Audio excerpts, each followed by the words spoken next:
Conexão Bet está de volta. Olha, vocês acompanharam aí um giro pela Bet e também acompanharam um conteúdo, um episódio do Conexão Bet, que foi uma conversa sobre formação inicial de professores com a diretora da Faculdade do Educador, Rosemary Schettini, tá bom? Foi um conteúdo que a gente passou para vocês. Lembrando que Bet Brasil acontece aqui no Expo Center Norte de hoje até o dia 26 de abril. A entrada é gratuita e a gente está te esperando, tá bom? Vem para cá, dá para fazer o seu credenciamento aqui no Expo. E aqui no Conexão Bet eu recebo vários convidados, sempre com conteúdo muito interessante para você que nos acompanha, inclusive, olha só, ao vivo, tá? Então eu estou com o meu celular aqui para poder ver a reação de vocês, ver perguntas, comentários, então fiquem à vontade, esse espaço está aberto, use-o, tá certo? E o meu convidado agora é o Wimer Bottura, ele é médico, psiquiatra, terapeuta, escritor e professor. Wimer, bem-vindo. Boa tarde, que satisfação estar com vocês aqui e poder participar desse brilhante congresso. Muito obrigada. Wimer, eu tenho aqui que você vai participar de 2 palestras, de 2 conteúdos na quinta-feira, né? Ambos vão acontecer lá no Congresso de Educação Básica. O primeiro deles às 15 horas, que se chama Educação Parental e Escola, uma relação de aprendizagem. E às 17 horas, teremos a sinergia Escola, Família e Saúde Mental, uma relação de aprendizagem. Comenta um pouquinho sobre esses painéis. Bom, a questão da educação parental, a educação parental é o que há de mais novo na prática das psicoterapias, na prática da psiquiatria. Existem muitas pesquisas mostrando que quando uma pessoa tem um problema e ela é tratada de uma forma interdisciplinar, com a orientação dos pais, a eficácia do tratamento aumenta muito, se gasta menos em tratamentos, em remédios e assim por diante. Então, porque muitas vezes a família tem um conflito, por exemplo, o pai é favorável ao remédio, a mãe é contra. A mãe é favorável ao psicólogo, o pai é contra. E quando se tem uma orientação parental, a gente rompe essa dissociação que há entre os dois, aproxima-se de uma forma mais correta do melhor tratamento que se pode fazer. E seguramente, muitas pesquisas dizem que quando a pessoa é tratada de um problema, quanto mais cedo, menor são as complicações que ela pode obter na vida dela.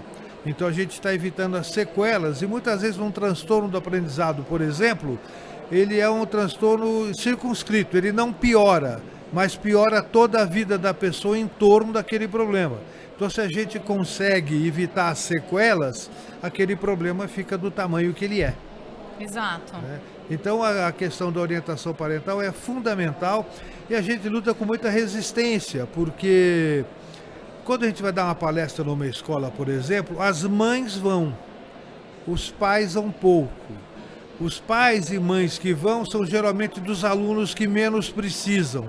Os que mais precisam, têm mais problemas, infelizmente, os pais resistem mais a receber orientação. Então nós temos que fazer um trabalho maciço de conscientização da importância do treinamento parental, da educação parental.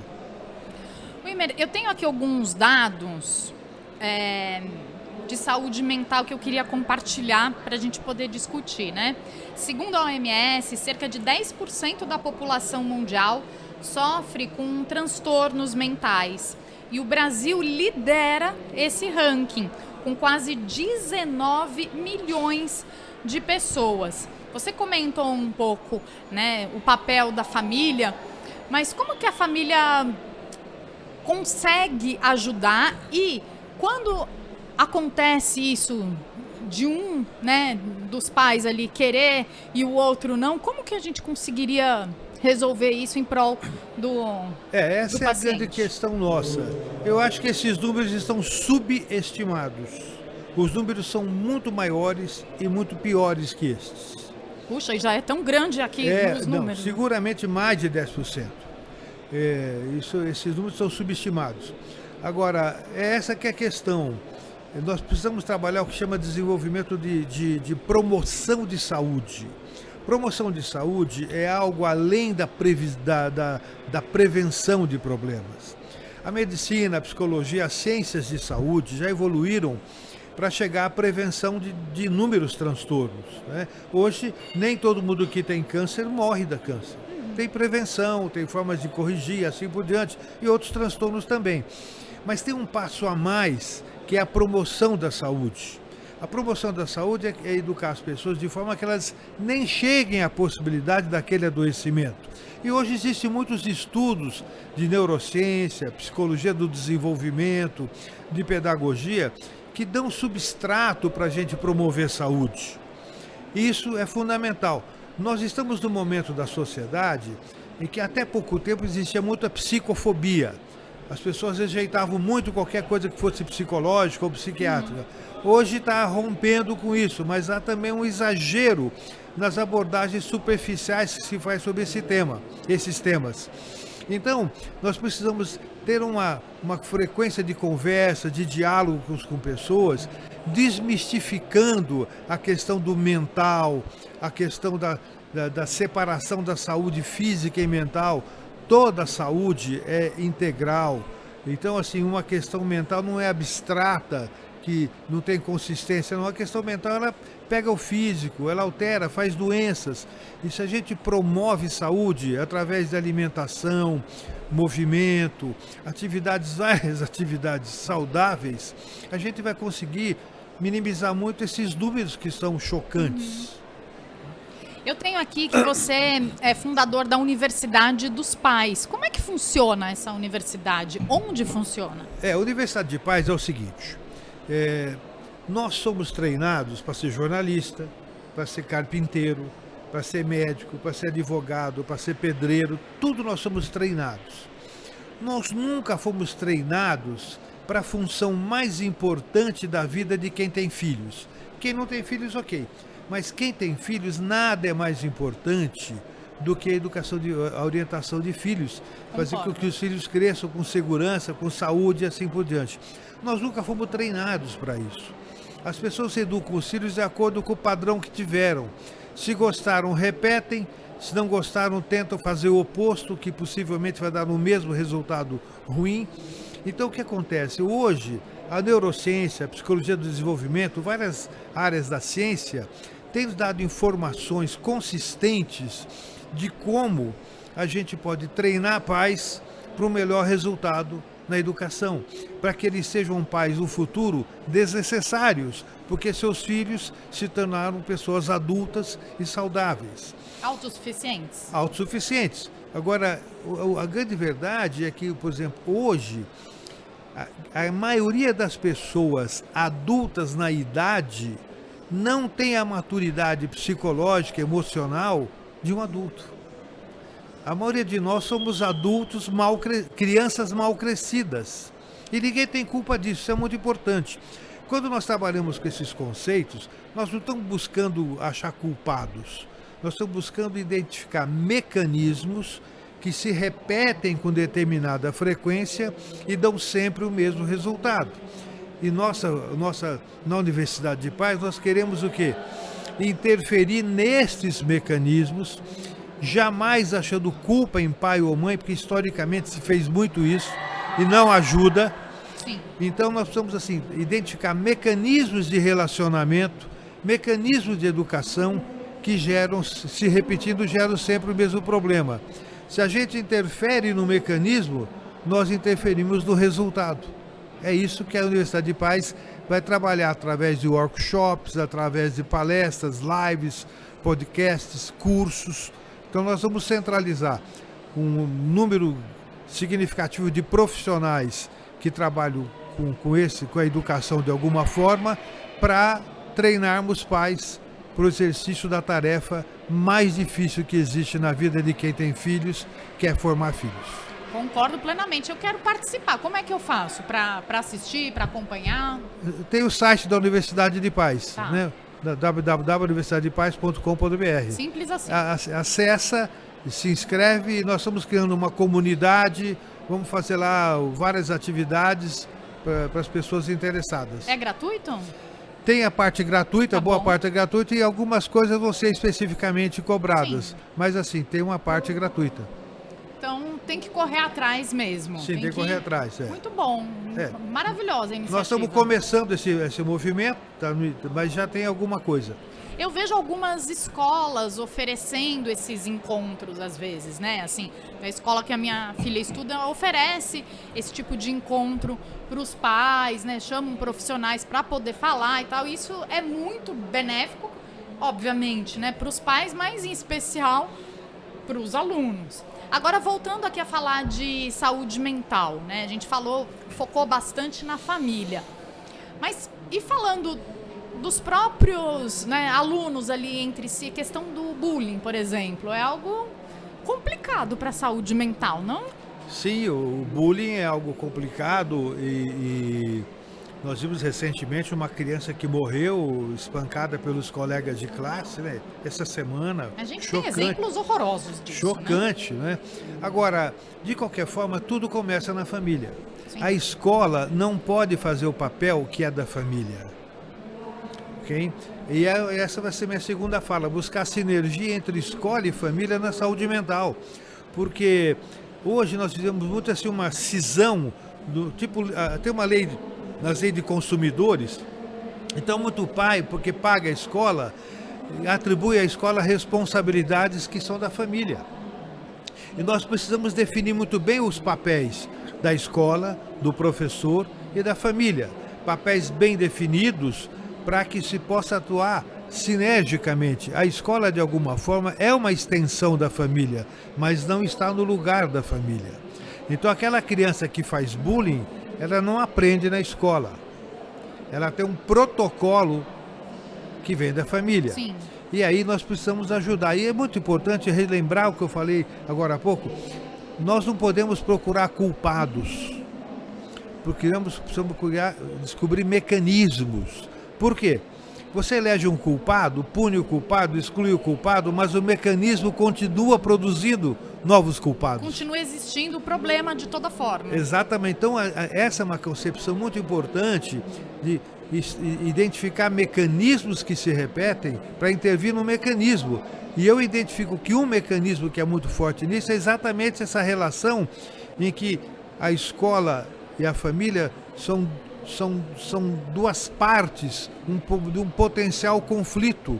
Então, muitas vezes, a escola tem que tomar medidas defensivas, e as medidas defensivas se perde mais tempo com medidas defensivas que com o convívio e com o ensino.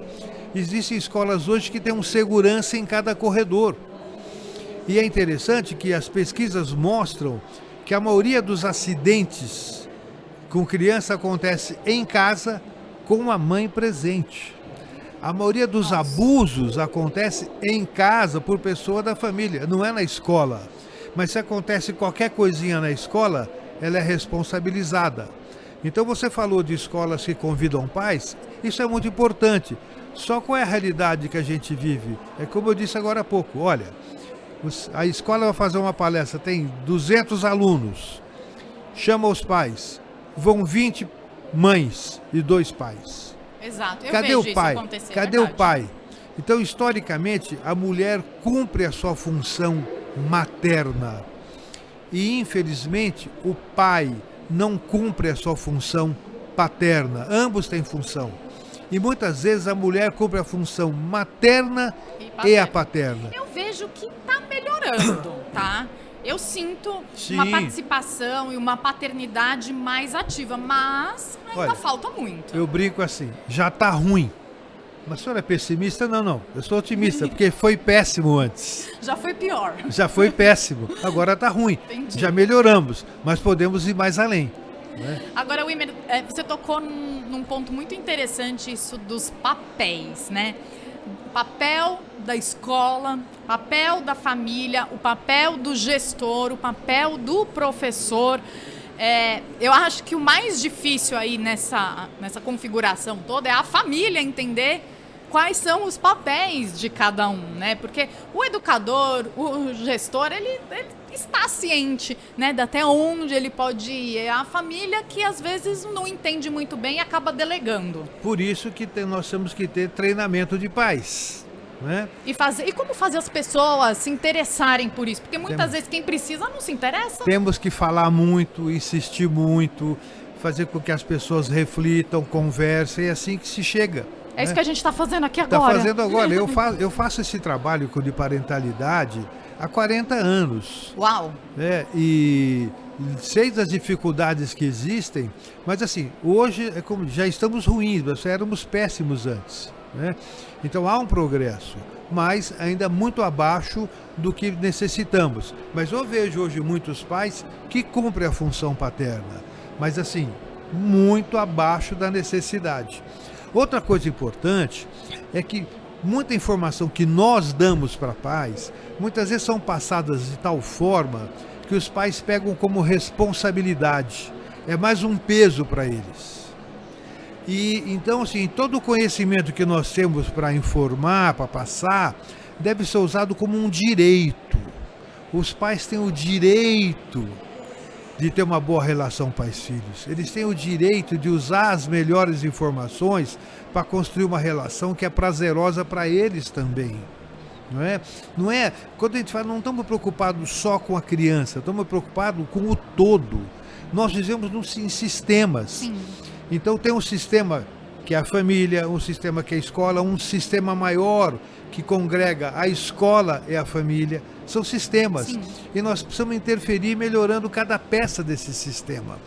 As pessoas pensam muito em mudança de fora para dentro, sabe? O governo vai fazer uma lei, alguém vai fazer isso. Não é assim que funciona. O tecido é feito pela célula. Nós temos que trabalhar com a unidade. A unidade melhorada, nós melhoramos o conjunto. Super concordo. De fora para dentro não há solução. A solução está... Esse é um trabalho que se faz maciçamente e é a luta nossa.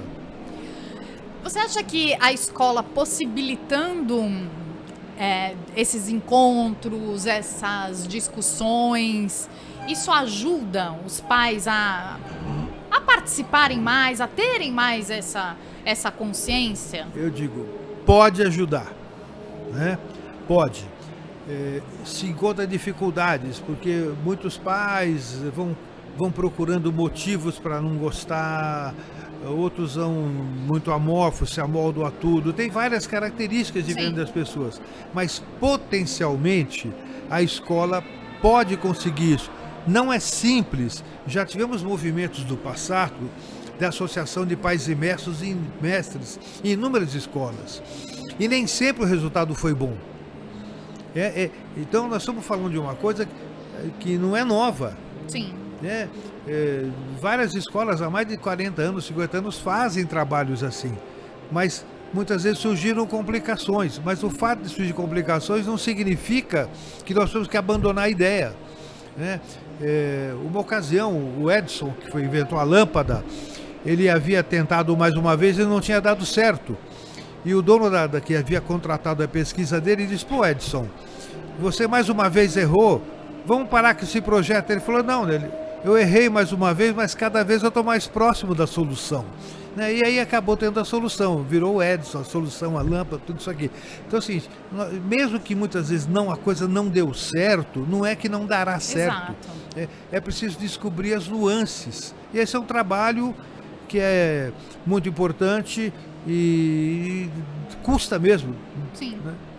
Agora, tantos anos trabalhando, né, com esse foco, eu acredito que você, não sei se vai lembrar agora, mas tem aí alguns cases, algumas histórias interessantes para compartilhar conosco. Lembra de alguma? Sim. Por exemplo, um caso marcante, uma ocasião, eu fui dar uma palestra no Encontro de Apaz e ele tinha lá fiz a palestra, etc. Falei sobre TDAH e no fim uma mãe veio falar comigo do filho dela, que estava estudando numa PAI, ele tinha 11 anos de idade e estava numa escola de APAI como se fosse uma pessoa com uma deficiência um pouco maior, mais complexa.